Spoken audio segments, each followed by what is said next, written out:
Gluten isn't just about digestive trouble anymore. The research is now pointing towards deeper systemic impacts that can go beyond bloating. इसका जो impact है वो systemic system तक है. इसका जो impact है वो deep down autoimmunities cause कर रहा है. बहुत सारी स्टडीज हैं, डॉक्यूमेंटेड है.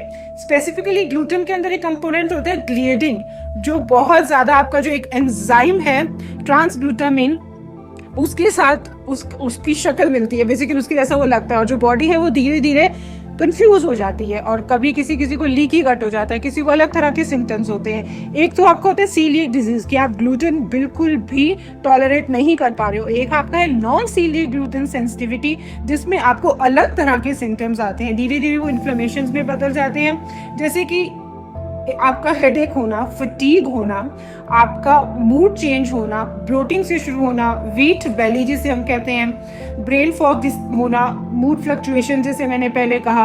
और ग्लूटेन के साथ एक कंपोनेंट होता है ग्लाइफॉस्फेट. ये केमिकल है जो वीट की खेती में यूज़ किया जाता है, जिसका ग्लूटेन से भी ज़्यादा नेगेटिव इम्पैक्ट है बॉडी पे.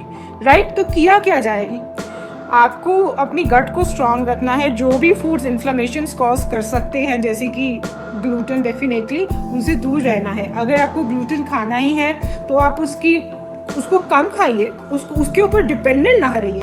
बहुत सारे ग्रेन्स हैं जैसे ज्वार हो गया, बाजरा हो गया, राइस हो गया, मक्का हो गया, आप इनको यूज़ कर सकते हैं. बार्ले में थोड़ा कम ग्लूटेन होता है बट रहता है. एमर वीट जिसे खाफली वीट कहते हैं, उसके अंदर भी ग्लूटेन होता है बट उसके अंदर वो केमिकल नहीं यूज़ करते, इसलिए उसका जो इम्पैक्ट है वो थोड़ा कम नेगेटिव है.